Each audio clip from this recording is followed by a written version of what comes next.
Media sosial juga kan karakternya beda-beda. Kalau mau berantem secara politik masuk Twitter. Kalau mau menyapa para milenial itu masuklah Instagram.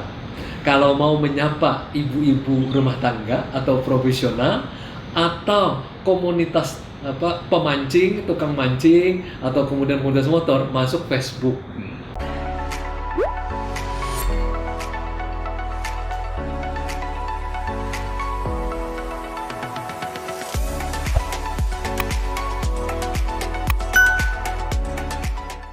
Halo semua, saat ini saya bersama Bang Fadjrul Rahman, juru bicara Presiden RI.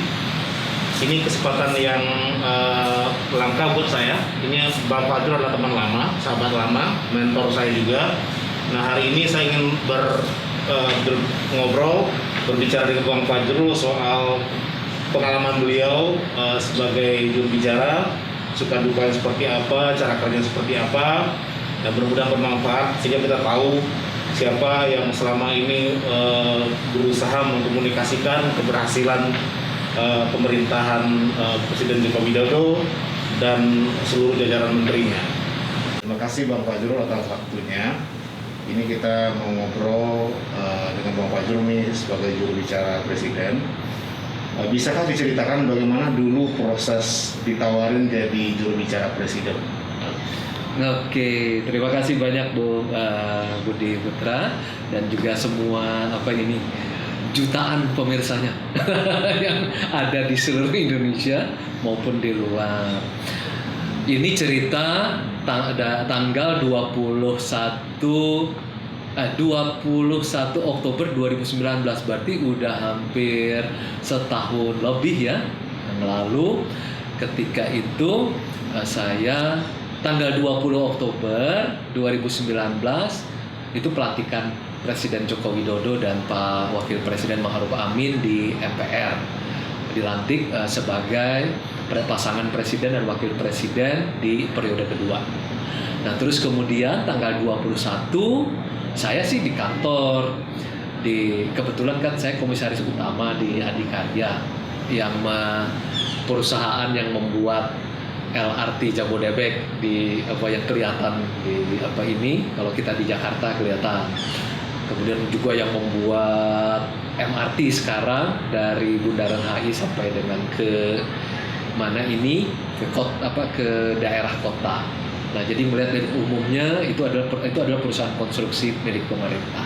Ya, saya biasa ke kantor di Pasar Minggu, terus kemudian dapat telepon dari Pak Mensesnek, yaitu Pak Pratikno. Beliau nelpon sekitar pukul 11-an ya, atau 10, antara 10 dan pukul 11 pada tanggal 21 Oktober 2019. Terus beliau tanya, Mas Fadjrul, ada di mana? Saya bilang ada di kantor, di Pasar Minggu gitu ya, lagi biasalah mengerjakan tugas. Terus kemudian pakai baju putih nggak? Pakai Pak, karena memang Pak bajunya Adikarya kan memang putih ya, memang biasa. Ada ini ke Istana Merdeka, kebetulan Presiden kita diajak Presiden makan siang gitu. Oh sekarang Pak, saya bilang, iya sekarang. Oke, kalau kayak gitu aku berangkat lah. Aku kan nyetir sendiri ya, aku nggak pakai sopir, aku nyetir sendiri sampai di sini, sampai di komplek istana ini kok ramai banget orang. Aku tuh rada tidak memikirkan bahwa hari itu dimulai pemanggilan tokoh-tokoh masyarakat yang bakal menjadi mengisi kabinet yang dalam periode kedua. Aku masuklah, aku rame begitu, aku masuk, kemudian aku ketemu dengan Pak Pratikno di sini di kantor gedung utama yang sekarang tempat wawancara ini. Terus kemudian dari sana lalu diajak menuju ke dalam, itu ke Istana Merdeka. Nah, kemudian di depan banyak sekali wartawan kan. Melambai aja kayak gitu. Saya bilang, wah ini menteri apa nih, katanya gitu. Wah, saya bilang, ini hari ini jadi panggil untuk menteri ya. Saya bilang kayak gitu. Ya jadi udah santai aja masuk, kemudian lagi di meja makan, terus kemudian makan Mas Fajrul di meja makan. Ya aku belum terbiasa makan dengan presiden kan, ya udah ngambil makanan aja sedikit gitu, dan kemudian ada tempe, ada tahu, terus kemudian beliau makan sambil ngobrol, kemudian beliau ngajak, gimana Mas Fajrul pekerjaan di BUMN? Saya bilang, Pak, ya sudah berjalan. Dulu kan saya dikasih tugas untuk mengawal proyek strategis nasional yaitu LRT Jabodebek yang sekarang insya Allah waktu itu belum ada pandemi tuh akan selesai 2021. Kemudian juga sekarang sedang mendapatkan proyek baru yaitu MRT untuk Jakarta dari Bundaran HI sampai kota. Kemudian kan Bapak aku bilang juga sudah tahu kami sudah menyelesaikan misalnya renovasi GBK, Wisma Atlet untuk keperluan Asian Games, jadi sudah selesai. Terus kemudian beliau nanya, bagaimana kemarin pidato saya di waktu pelantikan di MPR. Nah, saya ceritakan, kenapa bagus urutannya bagus, tapi sekarang malah bertanya, sekarang dibalik ya Pak, aku bilang prioritasnya kalau dulu kan infrastruktur nomor 1. Nah, sekarang infrastruktur menjadi nomor 2, yang nomor 1-nya adalah sumber daya manusia. Baru yang ketiganya debirokratisasi, lalu deregulasi, dan yang nomor 5-nya adalah transformasi ekonomi. Ya Mas katanya, karena kan kita pengen memberikan legasi ke depan selain infrastruktur adalah legasi mengenai sumber daya manusia, terutama untuk menyambut surplus demografi itu pada tahun 2025 sampai ke atas. Jangan sampai jumlah penduduk Indonesia ini hanya kuantitas tetapi kualitas. Siapa katanya? Ya, terus kemudian aku nanya juga, bagaimana Pak tentang ibu kota baru yang rencana akan pindah? Oh nanti kan kita ini, ya saya senang sih Pak, aku bilang. Karena kan saya orang Kalimantan, jadi kalau ibu kotanya pindah ke Kalimantan itu sebuah kehormatan bagi kami sebagai tuan rumah di Kalimantan gitu. Nah aku bilang, kami sih tidak peduli Pak Kalimantannya yang mana, yang penting di Pulau Kalimantan. Beliau senyum gitu. Habis itu selesai, keluar ketemu wartawan. Terus Pak Pratik, sudah Mas Fajrul bicara aja sama wartawan. Oh, Presiden nanya, Mas Fajrul mau bantu saya nggak di negara gitu ya?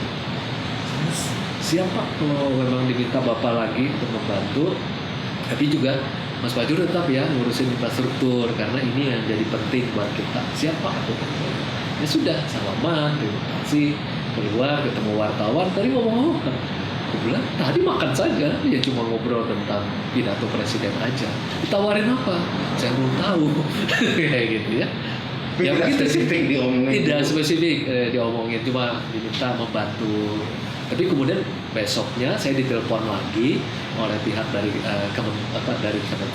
Kemensesnek, diminta data. Oh ternyata diserahkan surat keputusan presiden, isinya saya menjadi staf khusus presiden.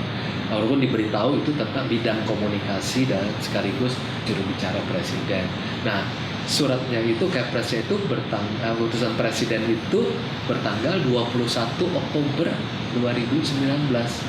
Tanggal 22 kan masih ada orang dipanggil. Jadi tanggal 22 itu saya dipanggil ke sini untuk menerima keputusan presiden itu.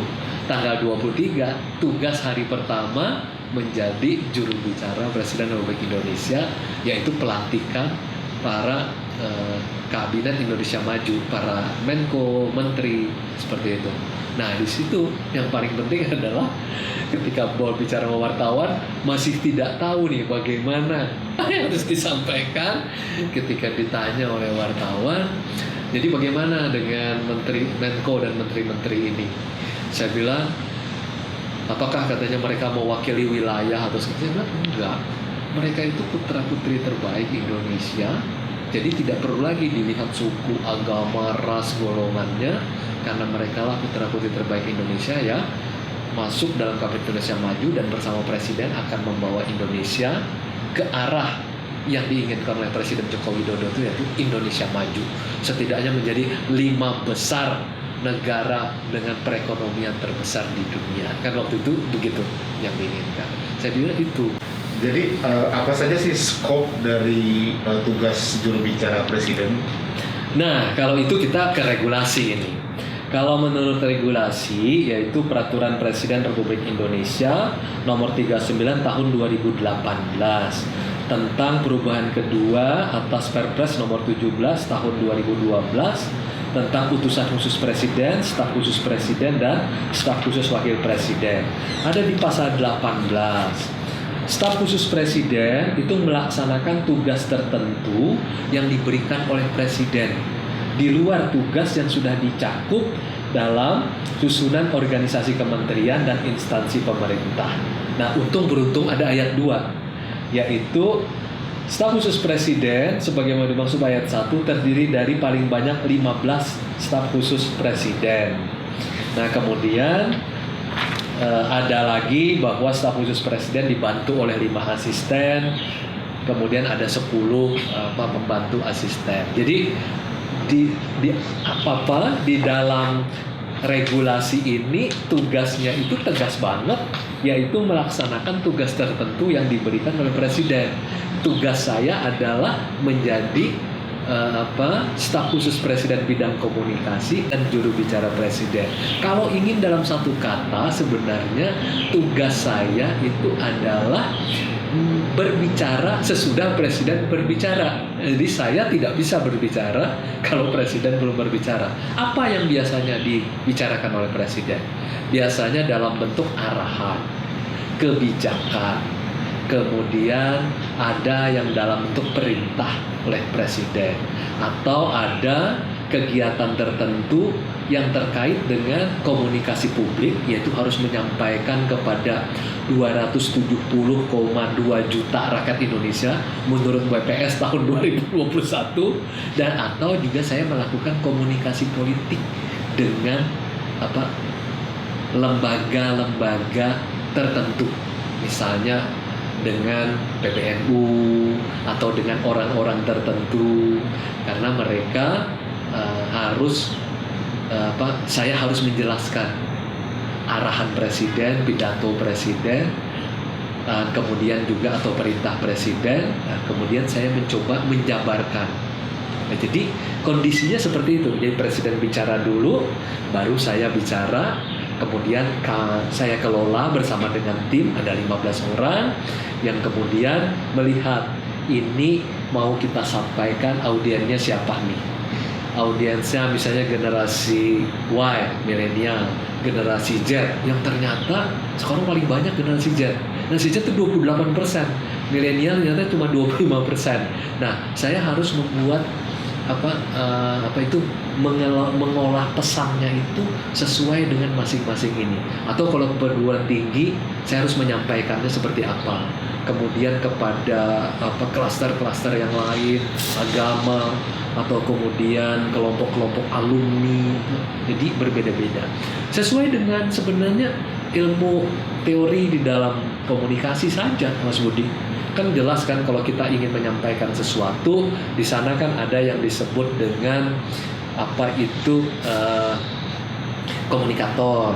Nah, itu kan di situ disebutkan siapa narasumbernya. Nah, narasumbernya bisa Presiden, bisa saya, atau kita pilih orang-orang yang lain. Kalau misalnya sangat teknis, narasumbernya adalah Menko atau Menteri.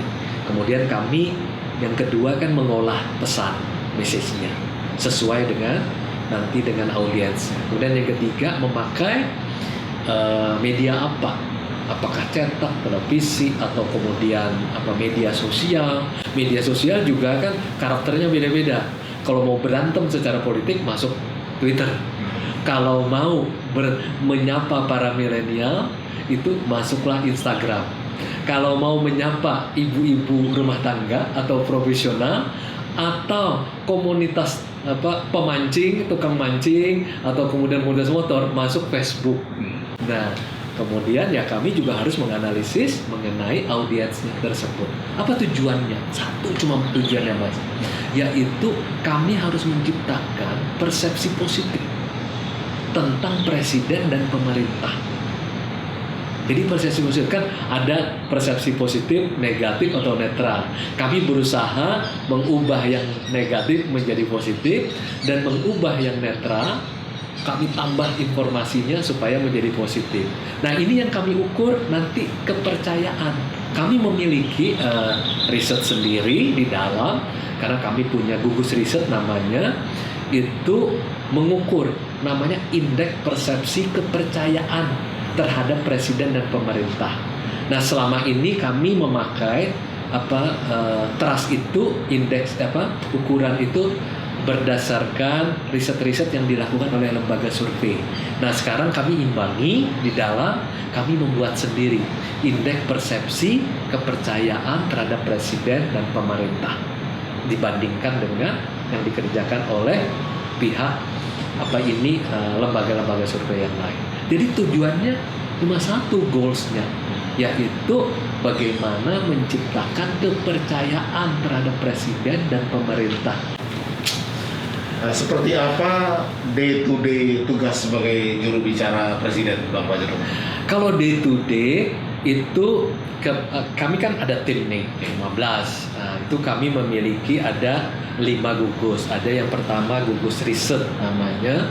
Nah, itu kerjaannya itu adalah meriset tentang ke isu-isu publik yang ada, bergerak per hari. Dan kemudian juga nanti memberikan perspektif seperti apa. Kemudian ada yang namanya gugus media dan media relation, dan kemudian itu yang berurusan misalnya membuat produk-produk media, karena kami juga memiliki platform di media, juga presiden, kemudian juga kita punya juga semacam website segala macam, dan itu kami harus mengeluarkan. Kemudian juga harus berhubungan dengan banyak pihak, misalnya hari ini problemnya, isunya yang seperti ini, maka kita nanti ada nggak televisi yang undang, ada nggak radio yang mengundang, ada nggak media massa yang undang. Atau kalau misalnya isunya seperti kemarin tentang presiden sudah divaksinasi, nah kami harus membuat media rilis, itu kita sebarkan. Atau ada yang sangat tiba-tiba, misalnya seperti kemarin itu Transparansi Internasional mengeluarkan hasil yang namanya indeks persepsi korupsi, agak sedikit turun, kami segera menanggapinya langsung kepada media televisi, radio, atau kemudian kepada media-media yang lain untuk menyampaikan ini yang dikerjakan. Ada juga gugus kami yang mengurusi digital, kemudian juga komunitas dan kementerian. Jadi tugasnya itu berurusan dengan kementerian dan komunitas-komunitas masyarakat di seluruh Indonesia. Kemudian ada yang urusannya hukum, karena kan semua produk harus diperiksa. Karena kita jangan sampai produk komunikasi yang kami lakukan, termasuk penyampaian dari saya, harus diperiksa bahwa ini sudah sesuai dengan regulasi, tidak membuat pernyataan-pernyataan yang bisa melanggar hukum atau apapun gitu.